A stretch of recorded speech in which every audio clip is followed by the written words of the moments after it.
네, 서울대 의대 교수 절반 이상이 무기한 휴진에 돌입한 가운데 고통을 떠하는 건 환자들뿐만이 아닙니다. 간호사 등 병원 내 노동자들도 의료 공백 현장에서 어려움을 겪고 있는데요. 집단 휴진 상황 자세히 들어보도록 하겠습니다. 송금희 보건의료노조 수석 부위원장과 함께 병원 노동자 관점에서 살펴보겠습니다. 자, 부위원장님 나와 계시죠? 네, 안녕하세요. 반갑습니다. 네. 자, 서울대병원과 서울대 의대 교수 상당수가 오늘부터 이제 무기한 휴진에 들어갔는데요. 먼저 병원 현장의 상황부터 여쭤봐야 할 것 같은데, 교수들의 절반 이상이 휴진에 동참을 하면 일반 진료나 수술장에서는 얼마나 차질이 생기나요? 아마 이미 지난주부터 집단휴진 관련해서는 국 사립대 병원에서 각 과마다 동참하는 교수분들이 개인 휴가로 진료 변경 내지는 취소를 하고 있는 것으로 확인되고 있는데요. 네. 병원마다 아마 대책회의를 지금 진행하고 있는 것으로 알고 있고, 저희 노동조합도 계속 순회하면서 현장 상황을 주시하고는 있는데요. 서울대병원이 지금 50% 넘게 지금 참여하고 있는 것으로 알고 있는데, 그 외에 병원들은 이 정도는 아닌 것으로 저희가 확인을 하고 있는 상황입니다. 네. 자, 절반 이상의 서울대병원 같은 경우에는 절반 정도의 교수들이 지금 참여를 하는 것으로 알려져 있고요. 다른 병원은 그 정도는 아니다라고 말씀을 하셨는데, 앞서서도 질문을 드렸습니다마는 어쨌든 차질은 불가피할 것 같은데요. 수술방이라든지 아니면은 진료 같은 경우에는 어느 정도 차질을 예상하고 계시나요? 지금 저희가 확인한 바로는 수술 같은 경우에는 일부 한 두세 개 병원에서 50% 정도로 지금 축소되고 있는 것 같기는 합니다만, 그 네. 외에는 거의 미미하게 지금 축소된 것으로 확인하고 있고요. 네. 아마 교수분들의 주장은 기존의 중환자실이나 응급실 진료에 대해서는 유지하기 때문에 중증 진료에 대해서는 차질이 없다고 판단하시는 것 같은데, 환자 입장에서는 아마 최근 중증질환연합회에서 얘기했던 것처럼 그 신규 환자나 기존의 중증 환자 중에서도 추가로 발생된 질환 등에 대해서는 검사나 치료가 진행되기 어렵기 때문에 네. 중증 진료에 차질이 있는 것은 사실인 것 같습니다. 네. 자, 신규 진료가 검사를 못 받는 경우 등 환자들의 입장도 말씀을 해 주셨습니다. 자, 서울대병원 교수 비대위원장 얘기로는 교수들이 집단 휴진을 해도 병원에는 어쨌든 출근을 한다고 합니다. 찾아오는 환자에 대해서는 진료를 하겠다라고도 밝혔는데 어떻습니까? 조금은 좀 나은 상황이라고 봐야 될까요? 아무래도 지금 국민들의 여론이나 비난이 거세기 때문에 교수분들 입장에서도 전공의들처럼 뭐 집단으로 이렇게 환자를 두고 나갈 수는 없는 상황이라고 판단이 됩니다. 네. 그리고 직원들 역시도 그동안에 여러 가지 이제 고통들을 같이 감내하고 있는데 교수님들까지 이렇게 나가는 것은 적절하지 않다라고 생각이 들고요. 아마 또 그 수준에서 교수님들도 도의적으로 남아있지 않나 이렇게 생각이 듭니다. 네, 그렇군요. 자, 어쨌든 환자의 고통은 이루 말할 수 없을 것 같고요. 집단 휴진의 후폭풍으로 특히 환자들의 진료 일정을 조율하는 일이 상당히 고될 텐데 실제로 업무 강도가 어느 정도입니까? 보통 대학병원 같은 경우에 이제 진료 일정이 변경되면 일자만 변경하는 것이 아니라 환자에 따라서 각종 검사나 수술, 시술 또는 협진과의 조정 등 변경 업무가 굉장히 복잡한 구조로 되어 있는데요. 네. 보통 당일 업무가 종료된 이후에 저녁 늦게까지 남아서 변경 업무를 주로 할 수밖에 없고요. 그리고 변경에 따른 환자들의 거센 불만이나 항의 네. 이런 것들은 모두 의사가 아닌 직원들이 감수할 수밖에 없는 그런 음. 상황입니다. 더구나 경영진 입장에서는 휴진이 되면 직원들을 강제로 휴가를 보내는 경우도 종종 있고요. 네. 자, 여기에 대해서 지금 병원 내부에서는 진료 취소 통보를 휴진에 들어가는 교수가 직접 하라, 뭐 이런 목소리도 나온 걸로 들었는데요. 그 이후에 실제로 교수들이 통보 업무를 직접 하고 있습니까? 아마 일부 병원에서 전공의 또는 뭐 젊은 교수님들이 하고 있는 것으로 알고 있는데요. 네. 당연히 교수 입장에서는 이 진료 변경 업무는 직원들이 하는 업무라고 생각을 하게 될 거예요. 아, 그런데 이런 사태가 아니라면 보통은 해당 과에서 일하는 직원들이나 진료의학 센터 등에서 변경을 하게 될 텐데, 이번 사태에 대해서만큼은 진료 변경 업무를 거부한다는 저희 노조의 입장을 지난주에 사용자 측에 정확하게 전달을 했습니다. 네. 자, 이후로 교수들이 환자들과 직접 통화를 하면서 혹시요, 환자의 고통을 직접 듣고 뭐 휴진을 철회했다던가 이런 교수분도 계실 수가 있을까요? 아마 일부 아주 소수로 있었던 것으로 저희가 알고 있습니다. 아마 네. 해당과에서 이제 간호사들 내지는 직원들이 못하겠다고 하니까 일부 전공의 선생님들이나 아까 얘기했던 것처럼 젊은 교수님들이 아마 전화 통화하면서 항의를 받으니까 관련해서 그런 고충들을 좀 더 이해하고 처리하겠다고 했던 교수분들도 있었던 걸로 알고 있습니다. 네, 그렇군요. 자, 중증 환자 진료에는 차질이 없다라고 교수들은 밝혔습니다만 중증 암 환자가 진료 연기 통보 문자를 받은 경우도 있더라고요. 이건 어떤 상황일까요?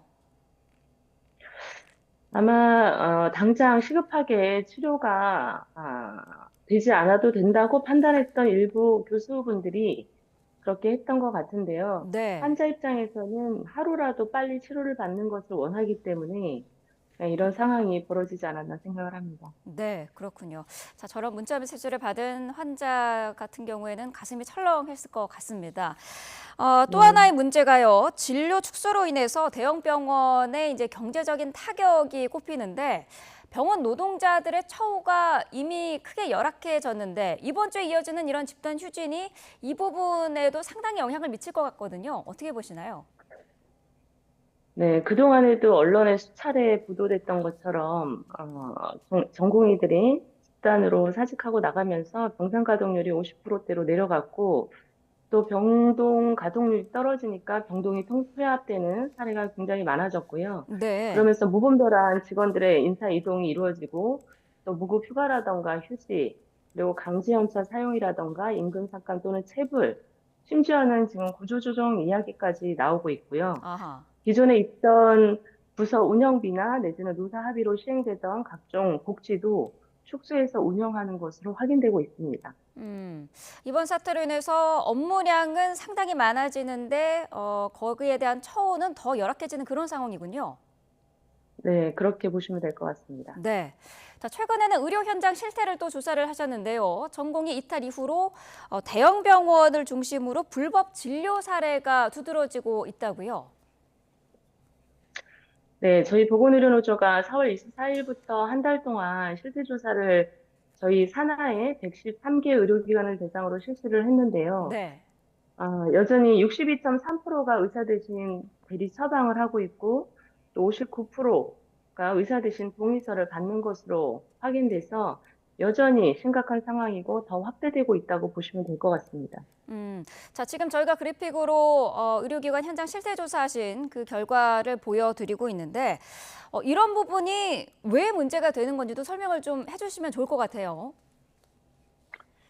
아, 우리나라 의료의 현실은 의사의 처방하에 모든 의료 행위가 이루어지기 때문에 네. 의사가 아닌 다른 직종들이 의사의 아이디 패스워드를 통해서 각종 처방을 내고 시행된다는 것은 굉장히 환자 안전을 위험에 빠뜨리는 일이기 때문에 네. 당연히 해서는 안 되는 행위인데도 불구하고 기존의 의사가 계속 의사 수가 부족하다 보니 의사 대신 이런 행위를 대신하는 직종들이 생겨나고 있는 것이죠. 음.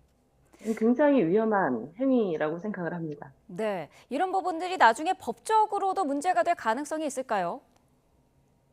당연히 법적으로 처벌받을 수 있고요. 네. 그런 사례들이 종종 법원 판례상으로 나오고 있는 것이 현실입니다. 네. 근데 자, 지금은, 네, 말씀하시죠. 네, 아니요, 계속 말씀하셔도 될 것 같습니다. 설명을 해주시죠.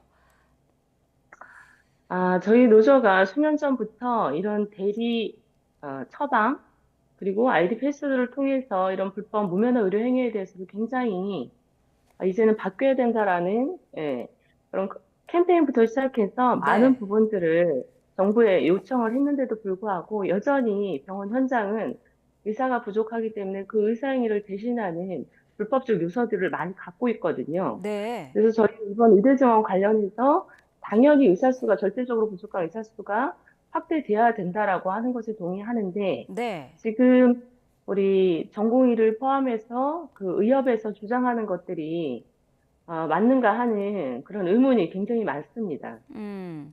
저희는 이런 자, 불법적인 요소들을 빠른 시일 안에 의료 개혁을 담아서 정리를 해야 된다라고 생각합니다. 네. 교수들과 개원의 휴진 이후에는 앞서서 저런 불법적인 처방들이 더 늘어날 가능성도 배제할 수는 없을 것 같은데 현장에서 이런 부분을 요청을 받았을 때 노동자 입장에서는 거절할 수는 없는 건가요? 아무래도 개인 병원, 그러니까 그 의료기관 각 단위에서 그 의사들의 업무 지시 하에 어쨌든 시행되고 있는 부분이기 때문에 네.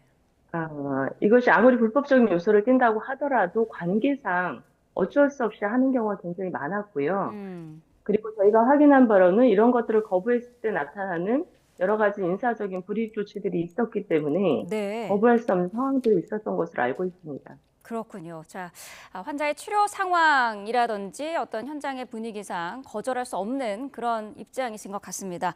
조사로 나온 내용 외에도 병원 현장에서 혹시 추가로도 우려되는 상황들이 있을까요? 저희가 보기에 현재 정부가 지금 의료개혁의 하나로 전공의들의 수련 체계를 개선하고 또 전문의 중심 병원으로 가겠다고 하고 있는데요. 네. 그렇다고 한다면 기존에 그 전공의를 대신해서 전공의들이 했던 그런 업무들, 수련의들이 했던 업무들을 과연 앞으로 누가 대체할 것인가? 이게 사실은 쟁점이기도 합니다.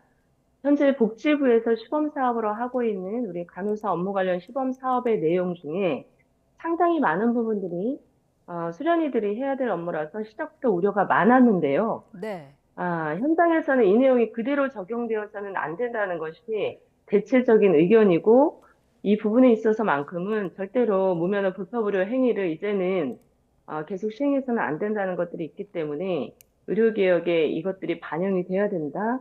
이런 것들이 요구가 있고 네. 계속 지속적으로 이렇게 정부가 방관하는 것은 안 된다 하는 것이 우려가 많습니다. 네. 현장에서는. 자, 이번 사태가 하루빨리 끝나길 바라는 건 환자들도 또 병원 노동자들도 한마음일 것 같습니다. 보건의료노조 송금희 수석부위원장과 함께했습니다. 오늘 말씀 감사합니다. 네, 감사합니다.